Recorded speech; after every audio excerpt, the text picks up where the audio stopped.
79వ స్వాతంత్ర దినోత్సవ శుభాకాంక్షలు అని చెప్పుకోవడానికన్నా ముందు మనం ఏ విషయాలలో స్వాతంత్రాన్ని సాధించడం అనేది చెప్పుకుందాం. అత్యాచారాలు చేసుకునే స్వాతంత్రం, అవినీతి చేసుకునే స్వాతంత్రం, అడ్డమైన బూతులు పబ్లిక్ లో మాట్లాడే స్వాతంత్రం, కులాల పేరుతోని కొట్లాడుకునే స్వాతంత్రం, భాషల గొప్ప పేరుతోని గుద్దుకునే స్వాతంత్రం, నడి బజార్ల చెత్తేసే స్వాతంత్రం, రోడ్డు పక్కన ఉచ్చవోసే స్వాతంత్రం, పీకల దాకా దాగి బండ్లు నడిపే స్వాతంత్రం, భూ కబ్జాలు పెట్టుకునే స్వాతంత్రం, తినే తిండిని కల్తీ చేసుకునే స్వాతంత్రం, విద్య వైద్యం అడ్డగోలుగా అమ్ముకునే స్వాతంత్రం, నకిలీ విత్తనాలను రైతుల కంటగట్టే స్వాతంత్రం, పెద్దోనికి పల్లకి పేదోనికి పాతాలనిచ్చిన స్వాతంత్రం.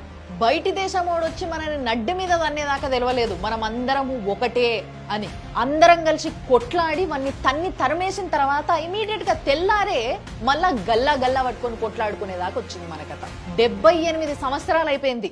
ఇప్పటికైనా విభేదాల్ని పక్కకు పెట్టి ఇండివిజువాలిటీని రెస్పెక్ట్ చేస్తే మనం అందరం కలిసి ఒక దేశంగా ఎదగగలుగుతాం, ముందుకు సాగగలుగుతాం. ఇప్పటికైనా అది జరిగే అవకాశం ఉంది అనే ఒక నమ్మకంతోనే wishing you all a very happy Independence Day.